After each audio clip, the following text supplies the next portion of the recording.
آج ہم ترجمے کی اہمیت اور ضرورت اس پر بات کریں گے۔ آپ لوگ جانتے ہیں کہ ترجمہ کیا ہے۔ ترجمہ ایک زبان سے دوسری زبان میں اظہار خیالات کا نام ہے۔ ایک زبان سے چاہے وہ تحریری انداز میں ہو یا غیر تحریری انداز میں ہو، اس کے اسکرپٹ میں ہونا کوئی لازمی نہیں ہے۔ یہ ترجمہ جو کرتے ہیں اور ان کو مترجم کہتے ہیں۔ ترجمہ کرنے والے کو ہم لوگ مترجم کرتے ہیں۔ جس زبان سے ہم لوگ ترجمہ کرتے ہیں اسے مصدری زبان یا سورس لینگویج کہتے ہیں، اور جس زبان میں ہم لوگ ترجمہ کرتے ہیں اس کو زیر ترجمہ زبان یا ٹارجٹ لینگویج کہتے ہیں۔ اب ہم دیکھیں گے کہ یہاں پر ترجمہ کی ضرورت اور اہمیت کیا ہے، ترجمہ کرنے کی کیا ضرورت پڑ گئی ہے۔ آپ لوگ جانتے ہیں کہ دنیا میں 700 سے زائد زبانیں ہیں۔ 700 سے زیادہ زبانیں دنیا بھر بولی، لکھی، پڑھی، سمجھی جا رہی ہے، اتنے میں مختلف ملکوں میں ہو کر، اور ان ساری زبانوں میں آپس میں تبادلہ خیال یا ایک زبان میں جو کنٹینٹ یا مواد موجود ہے جس کو دوسری زبان میں منتقل کرنا، اس کے بغیر ہمیں ہماری جو روزمرہ زندگی کیسے آگے بڑھ سکتی ہے۔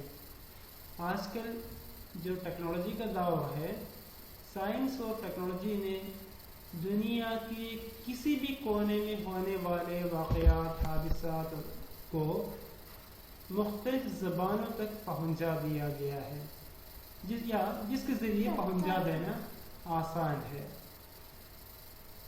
مطلب ایک پوری دنیا، آج کل ایک گلوبل ولیج، عالمی قریہ یا عالمی کنبہ کہہ سکتے ہیں، بن گیا ہے۔ اس عالم کاری کے اس دور میں ذرائع ترسیل اور لانے لے جانے کی سہولت کی وجہ سے اس طرح دنیا ایک چھوٹا سا کنبہ یا عالمی قریہ، جسے انگریزی میں گلوبل ولیج کہہ سکتے ہیں، اس طرح بن گئے ہیں۔ اس میں یہ تمام تر لوگ یا وہ ایک دوسرے سے مل جل کر رہنا چاہتے ہیں، اور ایک زبان کے دنیا پر ہونے والے واقعات سے، حادثات سے، خبروں سے آگاہ رہنا چاہتے ہیں۔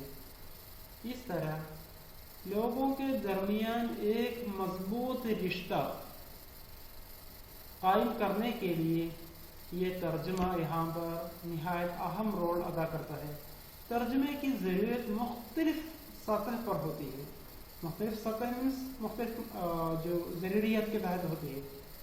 اس میں سیاسی بھی شامل ہے، سماجی بھی شامل ہے، تجارتی بھی شامل ہے، اور تعلیمی، علوم، فنون، ہر قسم کے تمام پر یہ شامل ہے۔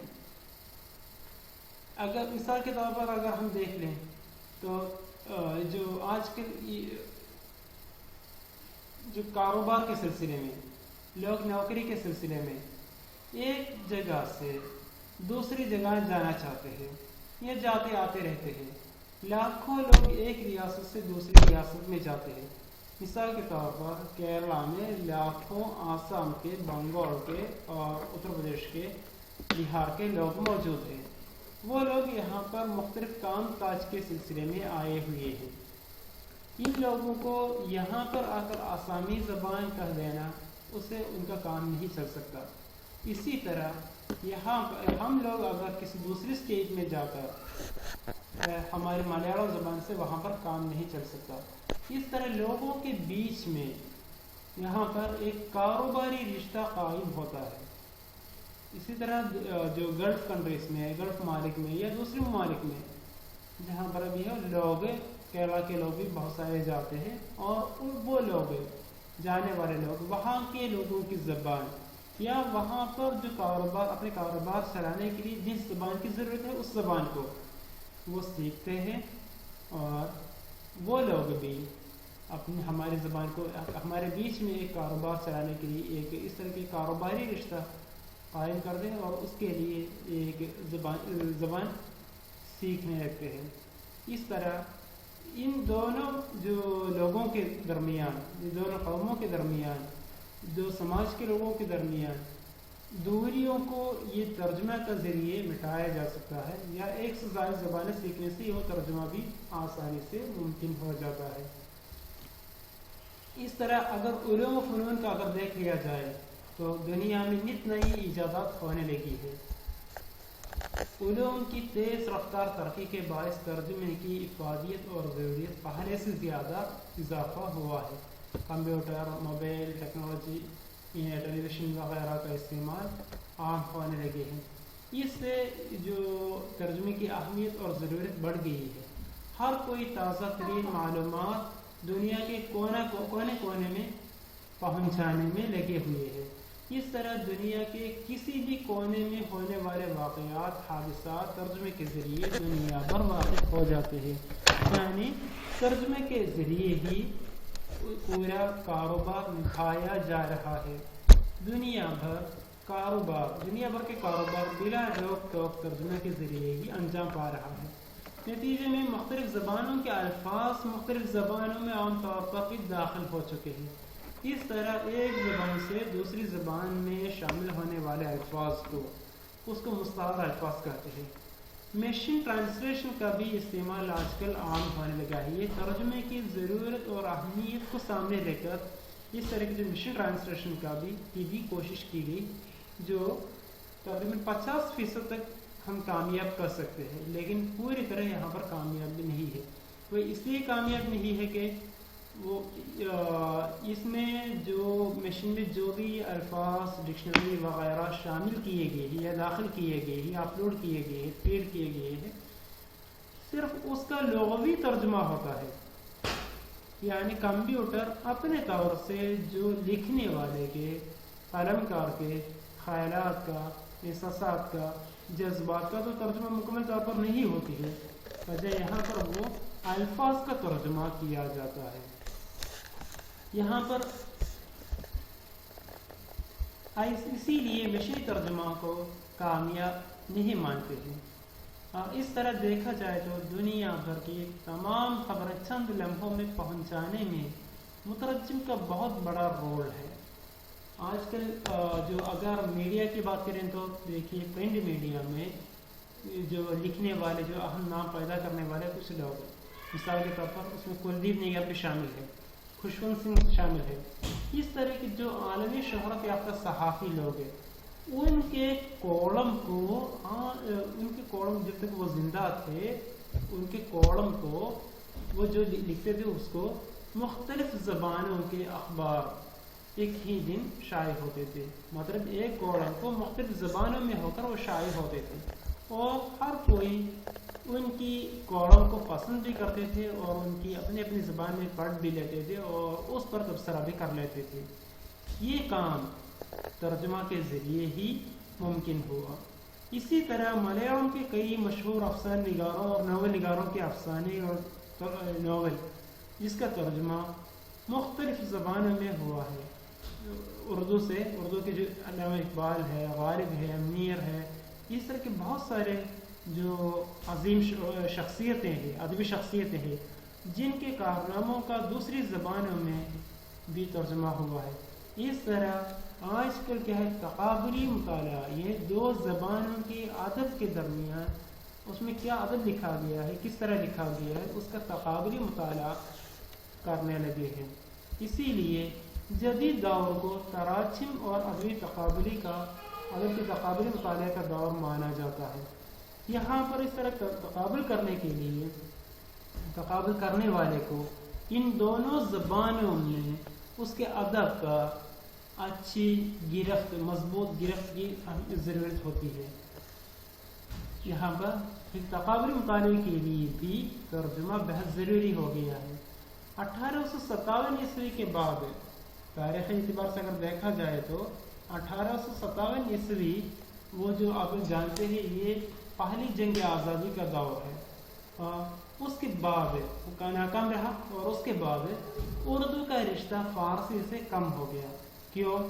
اس سے پہلے درباری زبان یا سرکاری زبان، وہ جو دفتری زبان فارسی ہوتی تھی، اور اردو عام لوگوں کی بولنے چال کی زبان تھی.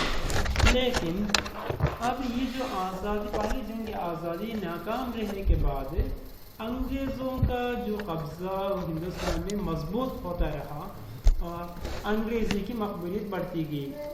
اس کے بعد پھر آزادی کے بعد جب ہندی کا دورہ چلا اور سرکار بھی اپنی طرف سے ہندی کو زیادہ ترقی دینے کی کوشش کرنے لگے، تو اس کا اثر اردو زبان پر بھی پڑ گیا ہے. اسی طرح اردو میں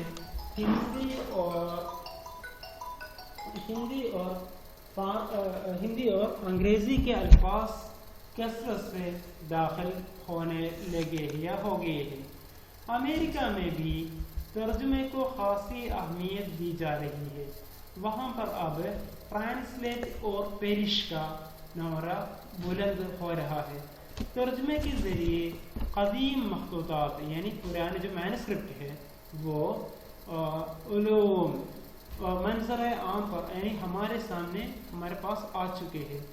یہ ترجمے کے ذریعے ہی بو علی سینا یعنی جسے انگریزی میں ابسنا کہتے ہیں، ابن رشد، اویروس اور جیسے عربی علماء کے شاہکار یعنی شاہکار مطلب ماسٹر پیس کارنامے دنیا بھر پہنچ چکے ہیں. یہ ترجمہ کے ذریعے ہی پہنچ چکا ہے.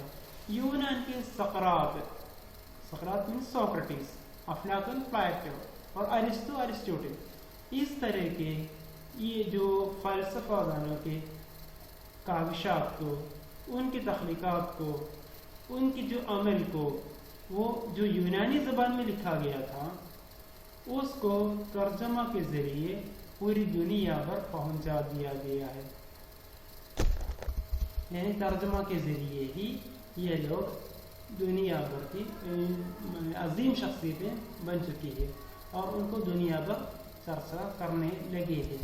یہ ایک ظاہر سی بات ہے کہ زبان ایک زندہ شے ہے، مطلب ایک حیاتیاتی عنصر ہے.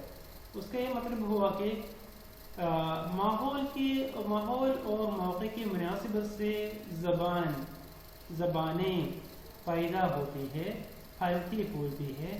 ناسازگار ماحول میں یعنی ماحول اچھا نہیں لگنے پر وہ اس کی زبان کی ترقی میں کمی آتی ہے. آہستہ آہستہ زبان مر بھی جاتی ہے. مثال کے طور پر ایک زمانے میں یونانی زبان بہت مقبول تھی. دنیا بھر علمی و ادبی زبان سمجھے تسلیم کرتے تھے، جس طرح آج انگریزی کو کرتے ہیں. لیکن آج اس کا نام و نشان نہیں رہا. اسی طرح سنسکرت زبان کی مقبولیت کم ہو کر آج ایک مذہبی زبان بن گئی ہے. یہاں یہ سب کہنے کا مطلب یہ ہے کہ جب تک زبان کا استعمال عام نہیں ہوگا، عام سطح پر نہیں ہوگا، عوامی سطح پر نہیں ہوگا، ترجمہ کے کام نہیں ہوگا. یعنی اس کی زبان ترجمے کے کام نہیں ہوگا. زبان کو ترقی کرنے کا موقع جب تک نہیں ملے گا زبان ترقی نہیں کرے گی اور اس کی ذاتی میں کمی ضرور آئے گی. یہ بھی ایک حقیقت ہے کہ ترجمہ کے ساتھ ساتھ زبان کے الفاظ، محاورے، تلمیحات، استعارات وغیرہ میں بھی اضافہ ہوتی رہتی ہے. زبان پھولتی ہے، پھلتی ہے. دوسری زبانوں کے اثرات ہماری زبان میں آ جاتی ہے. اردو زبان میں بھی مختلف زبانوں کے، فارسی کے، عربی کے، سندھی کے، مراٹھی کے، پنجابی کے، انگریزی کے، ہندی کے الفاظ شامل ہو گئے ہیں. بہت سارے الفاظ آج انہیں کوئی علیحدہ نہیں کر سکتا. اسی طرح ہمارے ملیالم زبان میں بھی مختلف زبانوں کے الفاظ شامل ہوتے ہوئے نظر آتے ہیں. مثال کے طور پر اردو سے آئے ہوئے چند الفاظ جناب، صاحب، تحصیلدار، برابر، بس، چائے، اس طرح بہت سارے ہیں. اسی طرح جو انگریزی سے آگے ہے کرنٹ، سوئچ، اس طرح بہت سارے الفاظ ہیں. ترجمہ اس کا کوئی آج کل ملیالم ڈھونڈنے کی کوئی کوشش نہیں کرتے، بلکہ اس کو بھی ملیالم سمجھتے تھے. ترجمے سے ایک دوسرے سے بلا روک ٹوک رابطہ پیدا کر سکتا ہے۔ ایک ریاست سے دوسری ریاست یا ملک میں جاتے وقت تجارتی فروغ کے لیے زبان جاننا بھی ضروری ہے۔ نئی نئی ایجادات، سائنسی علوم، اخبارات، ریڈیو، ٹیلی ویژن، تعلیم، سب کے لیے ترجمہ بہت ضروری ہو گئی ہے۔ ان ساری ضرورتوں کو سامنے لے کر مختلف یونیورسٹیوں میں ترجمے کے شعبے قائم ہوئے ہیں۔ حکومتوں نے بھی اس کے لیے بڑی رقم مختص کر چکے ہیں۔ آپ شاید جانتے ہوں گے کہ میسور میں ایک CIEL ایک انسٹیٹیوٹ ہے، central institute of Indian languages, جس کے تحت ایک ٹرانسلیشن مشن ہے، نیشنل ٹرانسلیشن مشن۔ یہاں پر بھی بڑی تعداد میں مختلف زبانوں کے ترجمے ہوتے رہتے ہیں۔ اب میں آپ کو کچھ ایسے ناولوں کا نام بتاتا ہوں جس کا ترجمہ اردو سے ملیالم میں ہوا ہے۔ گزشتہ لکھنؤ، بازار حسن، گودان، ایک گدے کی سرگزشت، آگ کا دریا، ایک عورت ہزار دیوانے، جب کھیت جاگے، امراؤ جانگا، ایک چادر میری سی، یادوں کے چنار۔ اسی طرح ملیالم کے کئی ناول اردو میں بھی ترجمہ ہوا ہے۔ مثال کے طور پر ویکم محمد بشیر کا ناول بالک اعلی سگی، جس کا ترجمہ اردو میں بچپن کی ساتھی کے نام سے ہوا ہے۔ فاطمہ ڈیاڑن، جس کا ترجمہ فاطمہ کی بکری کے نام سے ہوا ہے۔ ترجمے کے ذریعے زبان ایک نئے مزاج اور نئی تہذیب سے روشناس ہو کر آگے بڑھتی ہے۔ نئے الفاظ اور نئی ساختیں اپنا کر ابلاغ و ترسیل کے لیے اچھی خاصی توانائی قوت حاصل کر لیتی ہے۔ ترجمے کے ذریعے نئے خیالات، احساسات زبان کے اندر داخل ہو کر زبان کی صلاحیت بڑھ جاتی ہے، زبان میں اظہار کے نئے امکانات پیدا کر دیتے ہیں۔ ایک زبان کی تہذیب دوسری زبان کی تہذیب سے مل کر ہمارے سامنے نئے گل کھلاتی ہے۔ ترجمہ دراصل دیسی زبان پر پردیسی لباس پہنانے کا عمل بھی ہے۔ جب زبان کے اندر ہر زبان کے خیالات، احساسات کو سمو لینے کی، شامل کرنے کی، پیش کرنے کی قابلیت پیدا ہو جاتی ہے تو ترجمہ کے کام آسان ہو جائے گا۔ دنیا کے تمام ترقی یافتہ ڈیولپڈ ملکوں میں علم و ادب کو فروغ تراجم کے ذریعے ہی حاصل ہوا ہے۔ آج ترجمہ کے ذریعے میر، غالب، اقبال، شبلی، حالی، ٹیگور جیسے وغیرہ ہندوستانی ادیب مغربی ممالک کی ملکیت بن گئے ہیں۔ اگر ترجمے کا وجود نہ ہوا ہو تو ہم ابن رشد، ٹولسٹوئی، ارسطو، شیکسپیئر جیسے عظیم فنکاروں کی کاوشات سے محروم رہ جاتے۔ آج کل ہندوستانی یونیورسٹیوں میں تقابلی مطالعے کا کام تیز رفتاری سے جاری ہے۔ تقابلی مطالعے اور ترجمے سے بہت سارے افسانے، ناول، ڈرامے اردو سے دوسری دیسی زبانوں میں منتقل ہو کر اس کو نئی حیات، زندگی ملی ہے۔ ترجمہ اور تقابلی مطالعہ اجنبیت کو دور کر دیتی ہے، دوسروں کے رسم و رواج سے واقف کراتے ہیں۔ ترجمہ دو زبانوں اور تہذیبوں کے درمیان ایک پل کا کام انجام دیتے ہیں۔ دو قوموں، سماج، مختلف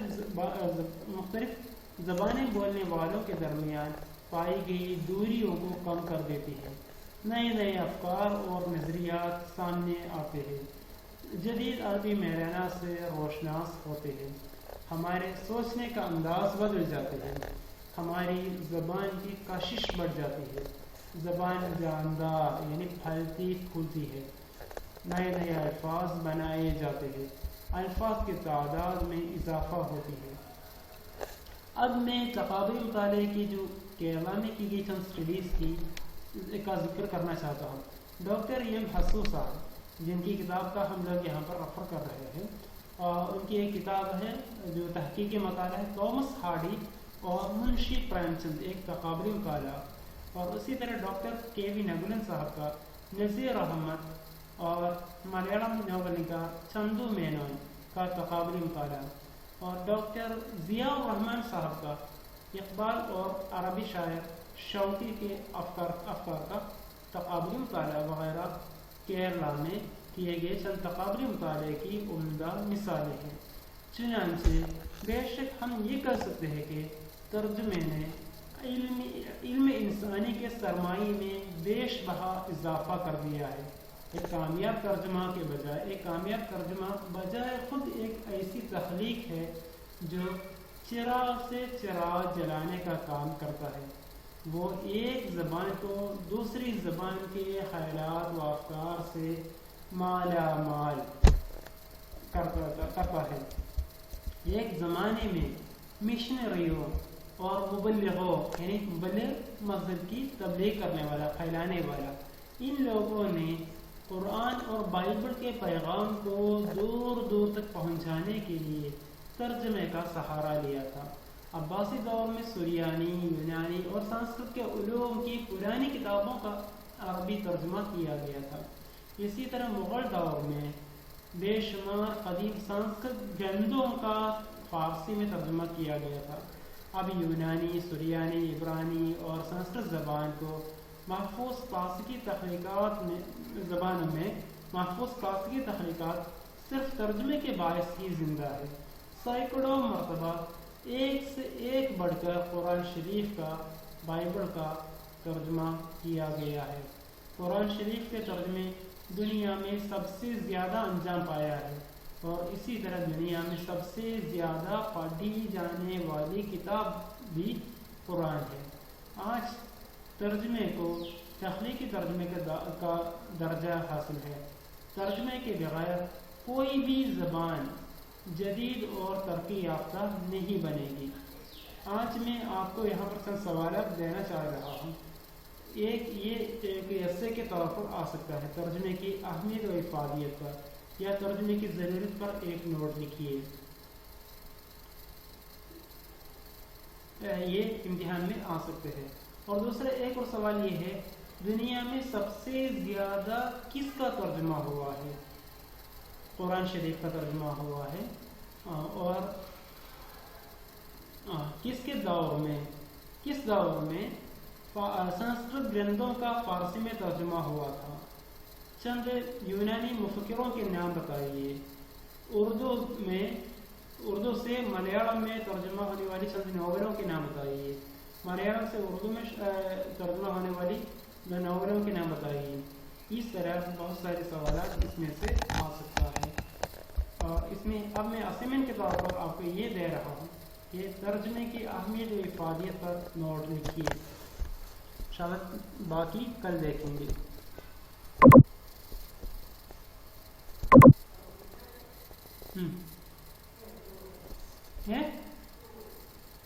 എങ്ങനെ